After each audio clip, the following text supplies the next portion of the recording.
बिस्मिल्लाहिर्रहमानिर्रहीम। Hello everyone, अस्सलामु अलैकुम।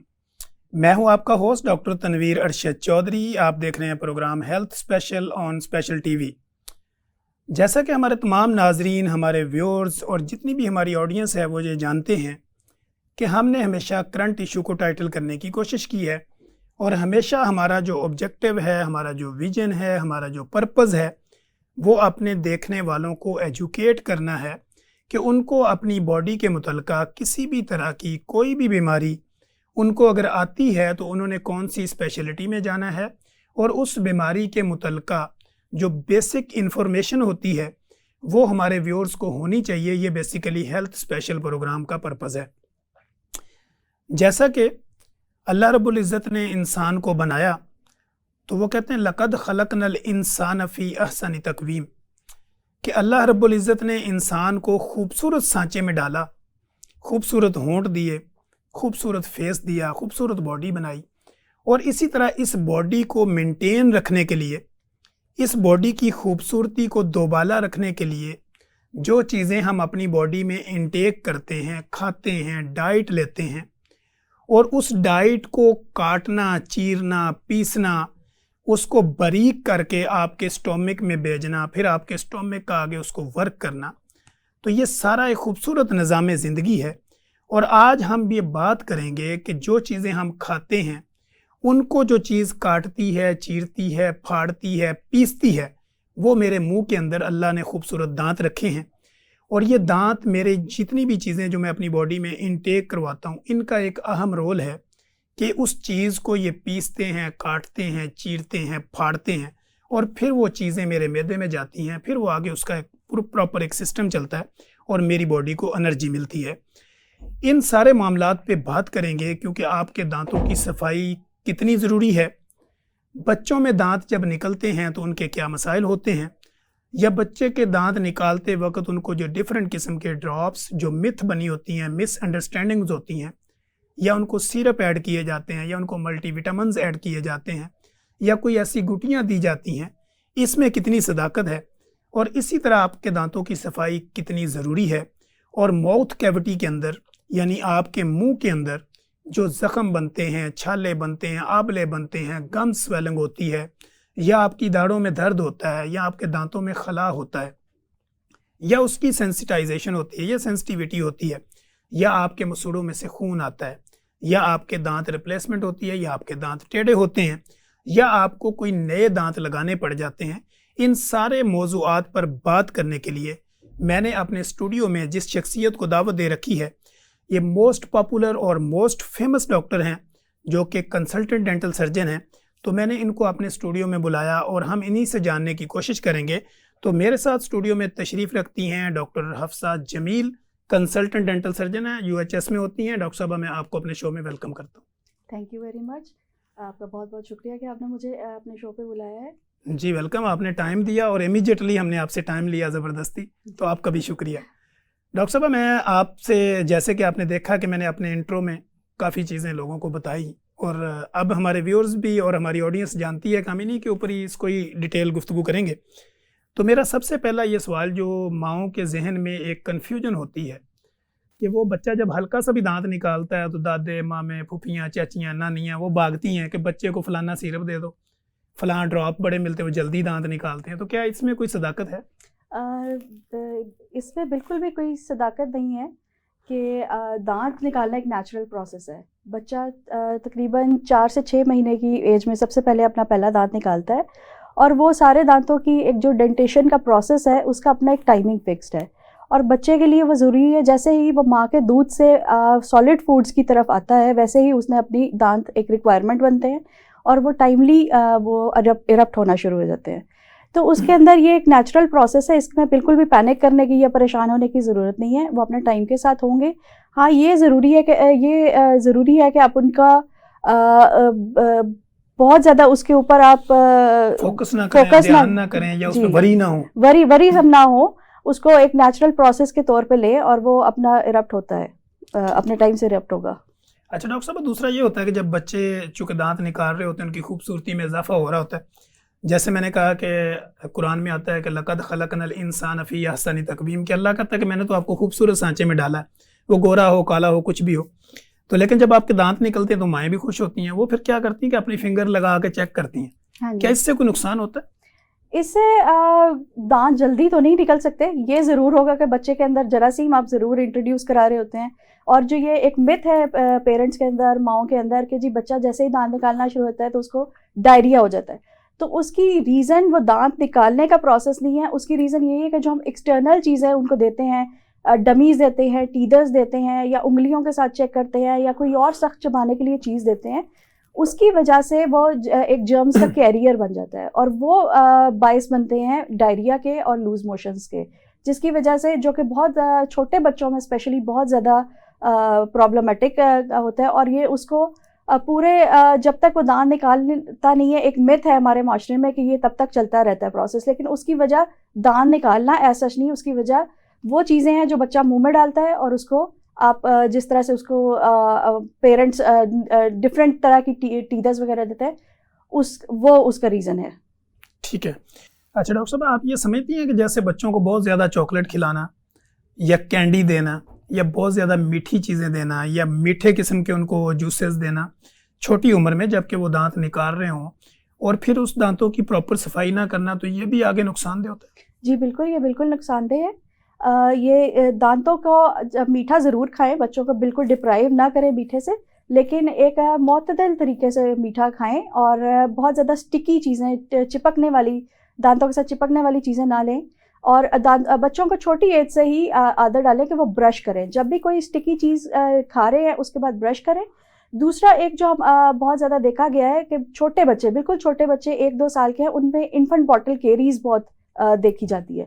उसकी वजह यह है कि बच्चे, एक तो माएँ दूध जो फीडर में देती हैं उसके अंदर चीनी डालती हैं, और चीनी वाला दूध जो है, बच्चा रात को मुंह में फीडर लेकर सो जाता है, वो दांत के पीछे दूध जमा होता रहता है, जिसकी वजह से कैरीज बनती है, और जो बहुत ज़्यादा प्रॉब्लमेटिक हो जाती है बाद में बच्चों के लिए और माओं के लिए भी, कि बच्चा अभी प्रॉपरली बोलना भी स्टार्ट नहीं होता और उसके दांत खराब होने से शुरू होते हैं। तो ये एक वजह है कि चीनी को, थोड़ा एक्सटर्नल चीनी को अवॉइड करें, बच्चों को नेचुरल शुगर्स की तरफ लेकर जाएं, फलों की तरफ। और मीठी चीज़ें अगर बड़ी स्टेज में आ जाते हैं, 2-2.5 साल की एज से, उनको ब्रशिंग की, बेबी ब्रशेस मिलते हैं मार्केट में, उनके साथ उसकी ब्रशिंग की आदत डाली जाए। ठीक हो गया।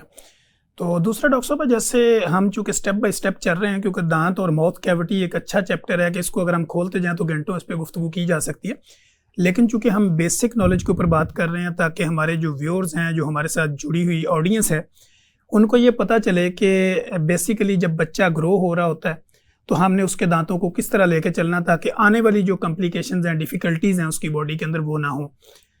तो मेरा अगला सवाल ये है डॉक्टर साहब कि बेसिकली बच्चे का हमने स्टेप बाय स्टेप चल लिया आगे, अब बच्चे जब थोड़े से बड़े हो जाते हैं तो उनके दांत ऑटोमेटिकली गिरना शुरू हो जाते हैं। ये एक नेचुरल प्रोसेस होता है, इस पे भी माएँ बड़ी वरी होती हैं कि मेरे बच्चा अगर तीसरे चौथे साल 5वें में लगा तो दांत टूटना शुरू हो गया। नेचुरल प्राइमरी डेंटेशन से परमानेंट डेंटेशन पर जाना एक नेचुरल प्रोसेस है, बिल्कुल ये एक डेफिनेटली है। 6 साल की एज से बच्चों के दांत, ये जो दूध के दांत वगैरह होते हैं वो यही होते हैं? हाँ जी, दूध के दांत जो है वो गिरते हैं बच्चों के, जैसे जैसे बच्चे का, ऑब्वियसली बच्चा जब बड़ा हो रहा है, उसका स्कल, उसकी जो फेस का हड्डियां हैं वो बड़ी हो रही हैं, उनको अकोमोडेट करने के लिए दांत भी रिप्लेस होते हैं। उस साइज़ को के डिफरेंस को मूव करने के लिए आपको दांत की रिप्लेसमेंट ज़रूरी है। और ये अल्लाह ताला ने एक निज़ाम रखा हुआ है कि जो उसके साथ दांत जो है वो गिरते हैं, और 6 साल की उम्र से गिरना स्टार्ट होते हैं, और तकरीबन 12-13 साल की उम्र में ये सारा प्रोसेस कंप्लीट हो जाता है। तो इसमें कोई वरी करने की ज़रूरत नहीं है। अगर आपके हर बच्चे के माइलस्टोन्स डिफरेंट होते हैं, उसके ग्रो करने की स्टेज डिफरेंट होती है, तो किसी के 6 साल से पहले 5.5 साल की उम्र में भी गिरना शुरू होते हैं, कोई किसी के 7 साल की उम्र में गिरते हैं। तो एक नेचुरल प्रोसेस है। सिर्फ आपको ये देखना है कि दांत अगर गिर रहे हैं, उनको अपने नेचुरल कोर्स पर से गिरने दें, उनको बिला वजह हिला के, या कुछ लोग खुद से निकालने की कोशिश करते हैं, या बाज जी के हमारा बच्चा 6 साल का हो गया अभी तक दांत नहीं निकला तो हम डेंटिस्ट के पास जाके निकलवा दें। उससे ये होता है कि जो आपका नॉर्मल प्रोसेस होता है, जो निज़ाम अल्लाह ताला ने रखा हुआ है, वो डिसरप्ट हो जाता है, और दांत टेढ़े निकलने का अंदेशा होता है कि आप वक्त से पहले अगर उनके साथ मैनिपुलेट कर रहे हैं तो वो टेढ़े हो सकते हैं। ठीक है। अच्छा, फिर हमने कहीं ये भी देखा है कि अगर फ्रंट वाले 2-4 दांत बच्चे ने निकाल लिए हैं तो माएँ जो है ना, वो हाथ लगा के पीछे वाली दाढ़े शाड़े दबा के चेक करती हैं कि ये अभी निकल रही हैं, निकलने के प्रोसेस में हैं। तो क्या लोगों की ये मिथ होती है कि भाई आप उंगली ना लगाएं, उसकी हम जब पूछते हैं कि क्यों ना लगाएं, वो कहते हैं जहाँ उंगली लगती है दांत रुक जाता है। तो क्या इसमें कोई हकीकत है? नहीं जी, बिल्कुल इसमें कोई हकीकत नहीं है। ये एक बहुत ही बड़ी मिसकॉन्सेप्शन है। दांतों ने अपने टाइम से ही निकलना है, और अल्लाह ताला का जो निज़ाम है वो सबसे बेहतर है। उसके अंदर जिस तरह से जिस दांत का जो टाइम है, जो आपका ग्रोथ का पैटर्न चल रहा है, बोन्स जिस तरह से डेवलप हो रही हैं, वो उसी तरह से उसी कोर्स में गिरेगा। उसके साथ छेड़खानी ना की जाए तो ज़्यादा बेहतर है। ज़्यादा बेहतर है, क्योंकि हमने देखा ना, क्योंकि being a clinician, being a practitioner, as a consultant medical specialist, चूँकि हम सैकड़ों मरीज देखते हैं डेली बेसिस पे और फिर यहाँ पहुँचते हैं। आपका भी चूँकि एक बड़े लेवल पे एक्सपीरियंस होता है, चूँकि आप एजुकेशन सिस्टम को लेके चलती हैं, तो उसमें चूँकि कंसल्टेंसी के अंदर या आपकी जहाँ पे नॉलेज डिलीवर करने की बातें आती, तो हमने देखा कि छोटी उम्र से लेकर बड़ी उम्र तक जैसे जैसे लोग बढ़ते जाते हैं तो उनके मसाइल भी उसी कैटेगरी के आगे आगे बढ़ते रहते हैं। लेकिन चूँकि वो पेशेंट टू पेशेंट वेरी करता है, हम जो एक बात कर रहे होते हैं वो जर्नल सबके लिए नहीं होती, चूँकि वो पेशेंट टू पेशेंट डिपेंड करता है। हम तो एक जर्नल नॉलेज दे रहे होते हैं। तो आप देखते हैं बाज़ बंदों के डबल डबल दांत आना शुरू हो जाते हैं। मसलन एक दफ़ा दांत टूट गए तो अब हम देखते हैं एक दांत आगे आ गया कि पीछे आ गया। तो उसका क्या रीज़न होती है और उसको फिर किस तरह टाइटल किया जाता है? बेसिकली वो डबल दांत नहीं होते, मतलब एक हर दांत की एक नाम है, स्पेसिफिक नाम है, एक एनाटॉमी है उसकी, और एक प्लेस है। ठीक है। वो डबल दांत जो हमें देखने में डबल लग रहे थे, वो एक ही दांत आपका प्रीमोलर डबल नहीं हो सकता। वो बेसिकली पिछला कोई दांत है जिसने उसकी जगह पे है, जिसको हम मैल पोजीशनिंग कहते हैं। ठीक है। मैल पोजीशनिंग जो है एक बहुत कॉमन अब हो गया हुआ है, हमारी डाइटरी चेंजेस की वजह से, हमारे लाइफस्टाइल की वजह से काफ़ी कॉमनली ये देखा जा रहा है जी। इसमें बहुत सारे फैक्टर्स आते हैं जिनको एड्रेस किया जा सकता है, लेकिन मैल पोजीशनिंग जो है वो ठीक हो सकती है। ये आप इसको बिल्कुल ठीक कर सकते हैं, काबिले इलाज हाँ है, जी। डेंटली ऑर्थोडोंटिक ट्रीटमेंट्स होती हैं, ब्रेसेस जिसको हम आम जुबान में कहते हैं, ठीक है। उसके साथ ये बिल्कुल ठीक मैल पोजीशनिंग होती है। वो डबल दांत नहीं होते, वो बेसिकली दांत अपनी जगह से हट के किसी और जगह पर आपको, क्योंकि कई माओं का ना ये कॉन्सेप्ट होता है, वो कहती है मेरे बच्चे के दांत डबल ना लगता है, ये खुराक भी इसको डबल लगेगी। नहीं, वहाँ डबल दांत इस सूरत में हो सकता है कि अगर आपका प्राइमरी दांत, दूध का दांत अभी ना टूटा हो और आपका परमानेंट दांत इरप्ट हो गया हो, तो फिर बाज़ का ऐसा कुछ सूरतों में होता है, हमें ये देखने में मिला है कि भाई फिर आपको डॉक्टर को जाके चेक करवा के प्रॉपर एक्सरेज लेकर उसको फिर एक्सट्रैक्ट करवाना पड़ता है, ताकि जो पिछला दांत आ रहा है, परमानेंट दांत आपका जो आ रहा है, वो अपनी असल पोजीशन पर आ सके। ठीक हो गया। अच्छा डॉक्टर साहब, ये जो बच्चों के चूँकि ये पोजीशन यहाँ पे पहुँच जाती है, तो अब जब बच्चे चूँकि प्रॉपर ग्रो कर रहे होते हैं, 14, 15, 16 साल की उम्र में पहुँच जाते हैं, उनमें अगर उनका कोई दांत डैमेज हो जाता है तो फिर वो दोबारा रिप्लेसमेंट पे पीछे वाला तो नहीं निकलेगा, या निकलेगा या हमें नया लगाना पड़ेगा, इम्प्लांट उसकी करनी पड़ेगी? नहीं जी, ये एक बहुत कॉमन मिथ है कि जी दांत अगर दूध के नए आ गए हैं तो फिर परमानेंट दांत भी नए आएंगे। ऐसा बिल्कुल नहीं है। जो परमानेंट दांत है वो आपके लाइफ लॉन्ग चलने वाले दांत है, इसलिए उसकी हिफाजत भी लाइफ लॉन्ग करना बहुत ज़रूरी है। ठीक है। इसका अगर आपका दांत डैमेज होता है, अव्वल तो उसका ये प्रिवेंटेबल, आपका दांतों का जितना भी है काम ये प्रिवेंटेबल है। अगर आप इसकी केयर अच्छे तरीके से करेंगे तो बहुत कम चांसेस है कि दांत खराब हों। ठीक है। आपकी अपनी लैकिंग की वजह से दांत डैमेज हो सकते हैं, और अगर डैमेज खुदा ना खास्ता हो भी गए हैं तो उसके लिए सबसे पहले जैसे ही आपको फील हो कि दांत ख़राब हो रहा है, इससे पहले कि वो मज़ीद ख़राब हो, आप उसकी फिलिंग से स्टार्ट करें। फिलिंग्स से बेसिक काम ठीक हो सकता है, उसके बाद RCTs की तरफ जाना पड़ता है, और अगर बहुत ज़्यादा केरियस है और आपको एक्सट्रैक्शन की तरफ गई है तो वो नया दांत नहीं आएगा, उसको फिर आपको रिप्लेस करवाना पड़ता है, जो कि अब तो ब्रिजेस लग जाते हैं, क्राउन्स लग जाते हैं, उसके बाद इम्प्लांट्स का नया सिस्टम आ गया हुआ है, वो बहुत अच्छा है। वो आपकी बोन के साथ में जाके इम्प्लांट हम उसको नए दांत को करते हैं। तो ये, लेकिन ये फिर से मैं ये कहना चाहूँगी कि prevention is better than cure, कि आप प्रिवेंशन की तरफ जाएं, अपने दांतों की हिफाजत शुरू दिन से करें, ताकि ये नौबत ही ना आए कि आपको इतना महंगा इलाज और इतना लंबा इलाज करवाना पड़े। जी नाज़रीन, जैसे आपने देखा कि मैंने आपको पहले ही कहा था कि मैंने अपने स्टूडियो के अंदर most popular, most famous consultant dental surgeon को बुला रखा है। आपने देखा होगा डॉक्टर साहबा का जो स्माइली फेस है, वो आपको ये बता रहा है कि दांत का कोई भी मसला जो है वो काबिल इलाज है। कोई भी ऐसी बीमारी नहीं है जो काबिल इलाज नहीं है, लेकिन चूँकि जो नेचुरल दांत आपके आ चुके होते हैं उनकी एक अपनी स्ट्रॉन्गेस्ट होती है, उनका अपना एक पीरियड होता है और अपनी एक मजबूती होती है। लेकिन जब आपकी डाइट पैटर्न की वजह से, आपकी लाइफ मॉडिफिकेशन की वजह से, लाइफ चेंजिंग की वजह से या उसकी हाइजीनिक प्रॉपर ना करने की वजह से आपके वो दांत जब डैमेज हो जाते हैं तो फिर उस डैमेजिंग को दोबारा रिप्लेस करने के लिए बड़ा कॉस्टली प्रोसीजर्स होता है जो कि आम आदमी अफोर्ड नहीं कर पाता।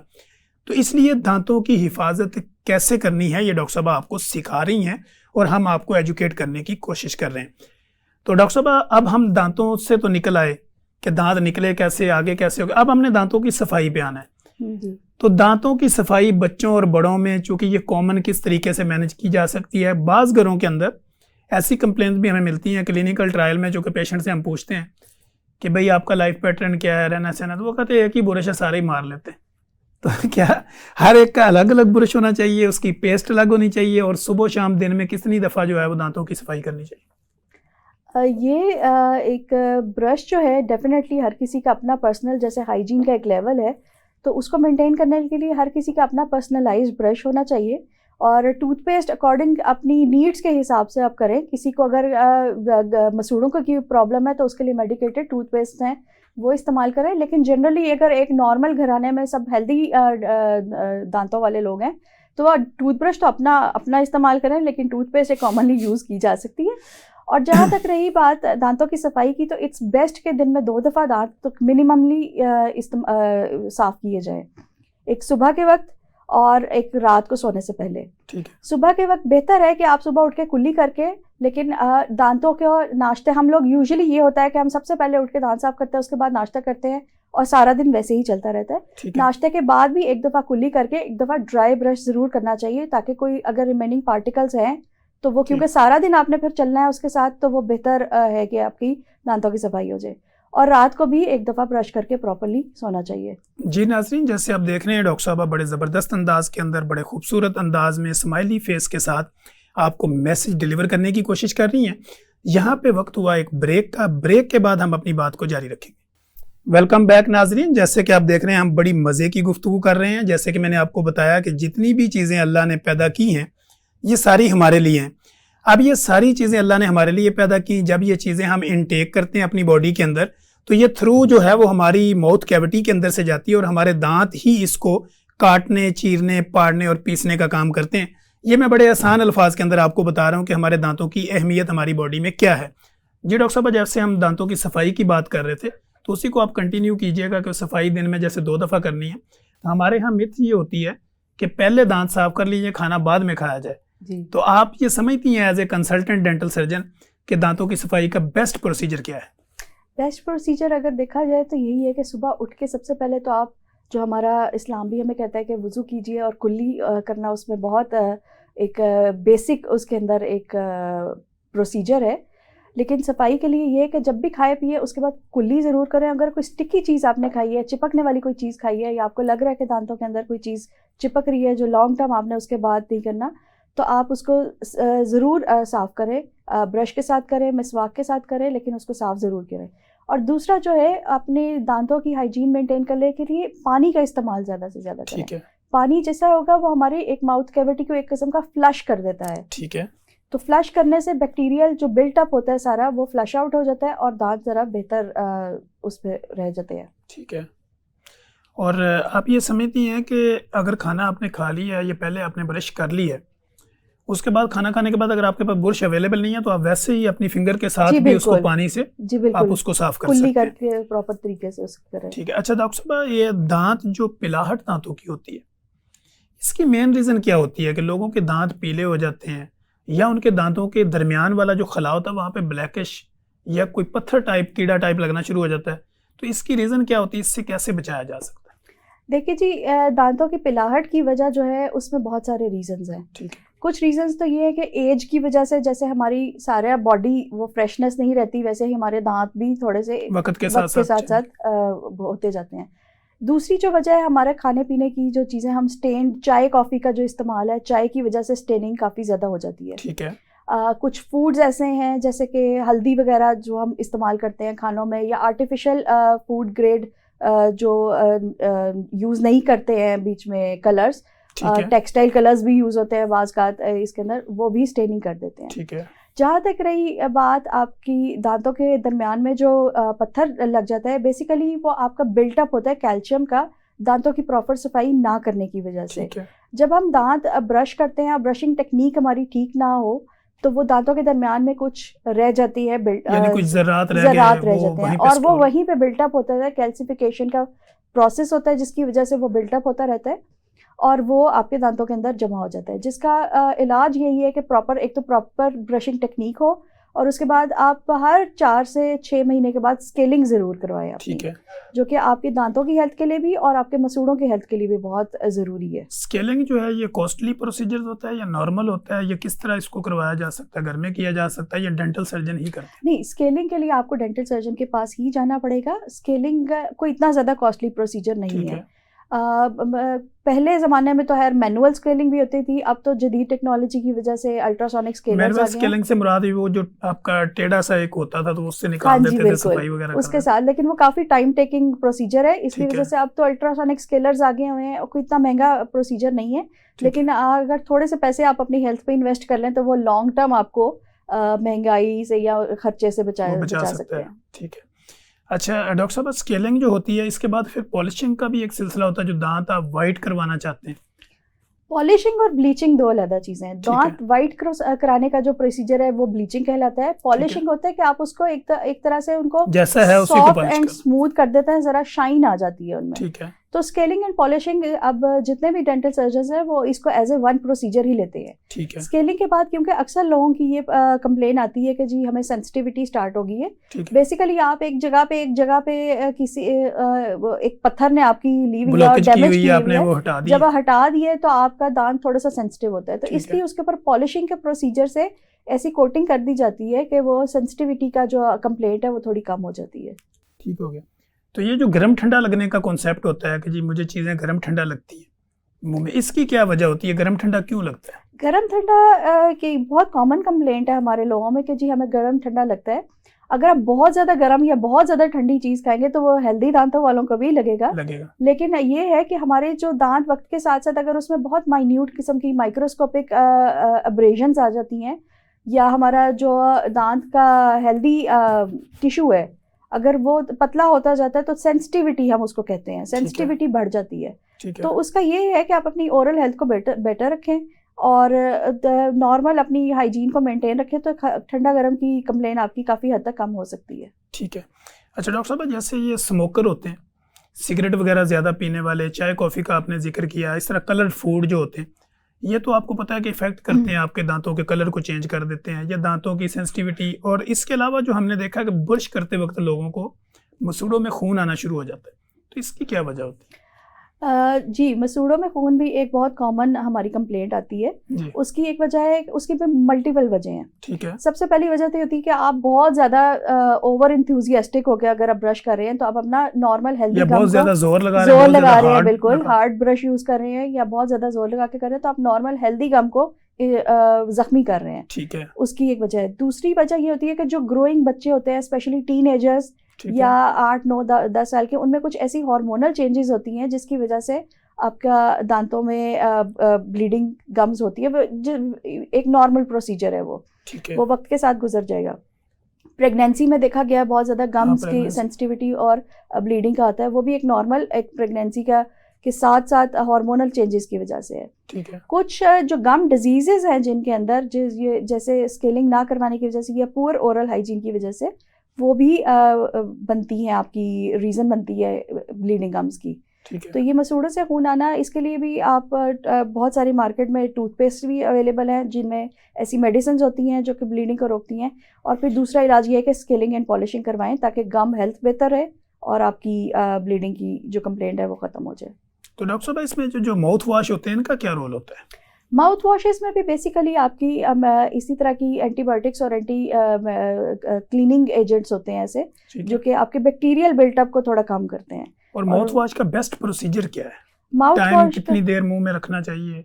आप उसको 60 सेकंड से लेके आप 1.5 मिनट तक कुल्ली की तरह, जैसे हम नॉर्मल कुल्ली उसमें आप डालेंगे फिर उसको घुमाएंगे। हाँ जी, घुमाएं और उसके बाद स्पिट आउट कर दें और उसके बाद स्वॉलो कर लें। उसके बाद दोबारा पानी से उसको गार्गल आउट करने की ज़रूरत नहीं है। और माउथ वॉश से पहले आपने पेस्ट करनी होती है, बाद में करनी होती है, या करने की ज़रूरत नहीं होती? नहीं, माउथ वॉश के साथ अगर आपके पास बिल्कुल ही आप ऐसे बेड बाउंड पेशेंट हैं, हमने ये भी बहुत सारा देखा है कि जो इनडोर पेशेंट्स होते हैं, जो बेड बाउंड पेशेंट्स होते हैं, उनकी ओरल हाइजीन को बहुत बिल्कुल उन्होंने निगलेक्ट किया होता है। ठीक है। तो अगर कोई ऐसा पेशेंट है जो बिल्कुल ही इमोबाइल है, कोई वो नहीं ब्रश कर सकता, तो फिर वो हाली माउथ वॉशेस कर सकता है।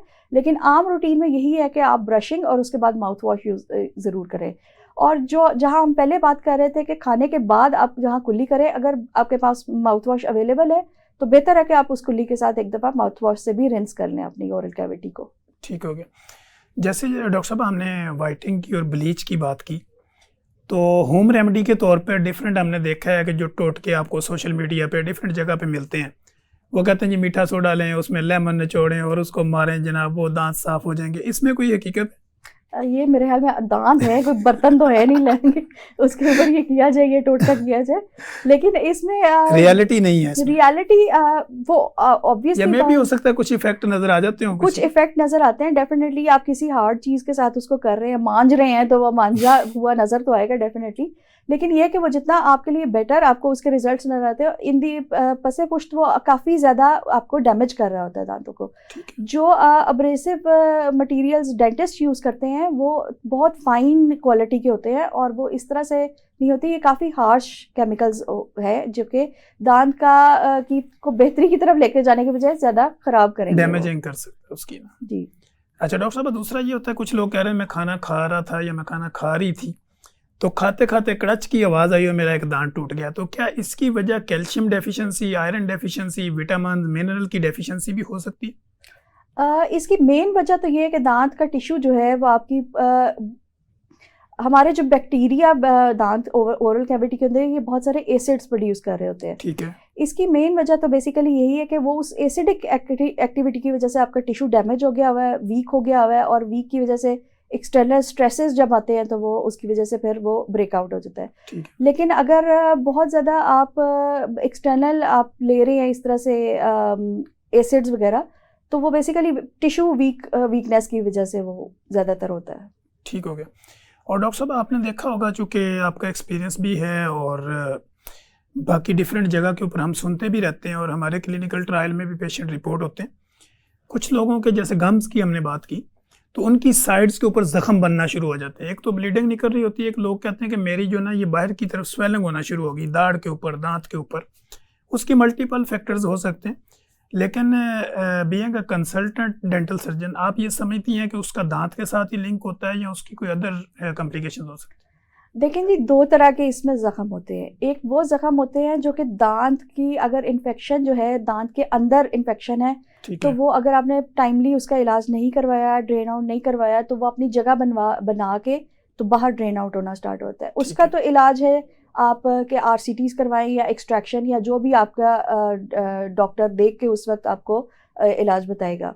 ठीक है। लेकिन दूसरी तरह के जो हमें देखे जाते हैं, जो सॉफ्ट टिश्यूज में, चीक में या फिर आपके जुबान के माउथ कैविटी में, आपके तालू के ऊपर, आपकी जुबान के ऊपर नजर आते हैं, उनको अगर वो बार बार हो रहे हैं और आपका वो ठीक नहीं हो रहे 2 हफ्ते से ज़्यादा, 3 हफ्ते से ज़्यादा, तो आप उसको ज़रूर जाके चेक करवाएं, क्योंकि उसकी वो किसी बड़ी बीमारी का भी आपको एक साइन हो सकता है। हो सकती है, अल्सर भी हो सकते हैं, कैंसर्स हो सकते हैं, ओरल कैंसर्स बहुत ज़्यादा है। और उसकी पहली यही होती है कि आपके माउथ में इस तरह से आपके बनते हैं ज़ख्म जो कि ठीक नहीं हो रहे होते। तो अगर आपका 1 महीने से ज़्यादा, 1-1.5 महीने से ज़्यादा कोई ज़ख्म ठीक नहीं हो रहा हर तरह का इलाज करवाने का, तो उसको जाके ज़रूर किसी कंसल्टेंट से चेक करवाएं। ठीक हो गया। अच्छा डॉक्टर साहब, अब हम ये बात करते हैं, जैसे हमारे जो बुज़ुर्ग होते हैं घरों में, वो बूढ़े हो जाते हैं, दांत ख़त्म हो गए क्योंकि उन्होंने प्रॉपर सफाई का, तो हमारे यहाँ अगर मैं इसकी काउंटिंग करूँ ना, नंबर अगर मैं दूँ, तो मेरा ख्याल 95% लोग हैं जो दांतों की सफाई करते ही नहीं। 5% वो हैं जिनको करने का पता ही नहीं है कि करनी कैसे है। जैसे आपने बड़ी ज़बरदस्त बात की, तो उस वक्त मेरे माइंड में एक सवाल था, फिर वो स्किप हो गया। वो ये था कि जैसे दांतों की सफाई है तो वो किस तरह, जैसे हम अक्सर, मैं अपने क्लिनिकल ट्रायल में, पता नहीं आई एम रॉन्ग राइट, कि मैं अपने क्लिनिकल ट्रायल पे पेशेंट को ये कहता हूँ कि ट्राईएंगल के साथ आप अपनी सफाई करें, कि अगर आप प्लेन करते हैं फिर अपर करें, फिर मुंह खोलें, अंदर बाहर से करें, ताकि कोई भी जो है वो ज़र्रात आपकी सेंसिटिविटी में किसी जगह रुक ना जाए, तो वो आपके लिए कोई कॉम्प्लिकेशन पैदा ना करे। तो इसके ऊपर आप बताइए कि ट्राईएंगल से जो बुर्श करना ठीक है? या कोई और एंगल है? ट्राइंगल की भी एक टेक्निक है, लेकिन बेहतर ये है कि आप दांत की एक सरफेस से स्टार्ट करें, अपने लास्ट जो मोलर दांत हैं, आपकी दाढ़ें हैं, उनकी अपर सरफेस से स्टार्ट करें, अंदर की तरफ को ब्रश को लेकर जाएं, उसको साफ करते हुए पूरी आर्च से गुजरते हुए दूसरी तरफ को लेकर जाएं, फिर उसकी अपर सरफेस और फिर बाहर की सरफेस। ये बेसिकली डेमोन्स्ट्रेशन देकर ज्यादा बेहतर तरीके से होगा, इस तरह वर्बली बताना मुश्किल है। जी बिल्कुल। तो ये इस तरह से, उस तरह से सारे दांत और सारी आर्चीज आपकी कवर हो जाती हैं। ठीक हो गया। तो दूसरा डॉक्टर साहब, ये मैं बात ये करने जा रहा था कि हमारे जो बुजुर्ग होते हैं, चूँकि उनको इतना इल्म नहीं होता, हमारी यहाँ पे अगर 25 करोड़ की आबादी है तो इसमें लिटरेसी रेट कम है, फिर लोगों के पास सोर्स ऑफ इनकम नहीं है, वो अपना प्रॉपर उस तरह कर नहीं सकते। तो उन मरीज़ों के लिए आप क्या खुशखबरी देती हैं कि जिनके दांत बिल्कुल नहीं है, उनके जो दांत आर्जी तौर पे पहले लगाते थे, फिर लोग बाहर निकाल के साफ़ करके फिर एडजस्ट कर लेते थे, तो आजकल तो ऐसा दौर आ चुका हुआ है कि आपके दांत फिक्स लग जाते हैं। तो क्या ये प्रोसीजर किसी ऐसी जगह पे कोई कम कॉस्ट में भी अवेलेबल है? लाहौर में तो पंजाब डेंटल हॉस्पिटल जो है वहाँ पर मेरे ख्याल में अवेलेबल है ये, और उसके अलावा प्राइवेट काफ़ी प्रैक्टिशनर्स इसको प्रैक्टिस कर रहे हैं। मुल्तान में निश्तर इंस्टीट्यूट में हो रहा है, फैसलाबाद में जो अलाइड मेडिकल कॉलेज है वहाँ पर हो रहा है, और इस तरह से गवर्नमेंट के तकरीबन तमाम इदारों में अब ये सर्विस मौजूद है। बिल्कुल। Thank you so much doctor साहब, डॉक्टर हफ्सा जमील, आपने बड़े ज़बरदस्त अंदाज के अंदर, खूबसूरत अंदाज में लोगों को एजुकेट करने की कोशिश की और मेरे नॉलेज में भी बेशुमार इजाफा किया, और मुझे आपके साथ प्रोग्राम करके खुशी फील हो रही है, और आपका शुक्रिया कि आपने मुझे टाइम दिया। नाजरीन, जैसे कि आपने देखा कि हमने बड़े ज़बरदस्त और मुदल्दल अंदाज के अंदर और बेस्ड ऑन साइंस सारी हमने गुफ्तगू की, और इसको बड़े स्माइली फेस के साथ खूबसूरत अंदाज में करने की कोशिश इसलिए की कि जितने भी हमारे ऑडियंस है, हमारे व्यूअर्स हैं, हमारे नाजरीन हैं, उनको ये बात समझने में आसानी हो। तो हम इंशाल्लाह कोशिश करेंगे कि अपने नेक्स्ट प्रोग्राम के अंदर एक नई बीमारी के साथ, नए गेस्ट के साथ दोबारा हाजिर होंगे। तब तक के लिए इजाज़त दीजिए। अल्लाह हाफिज़।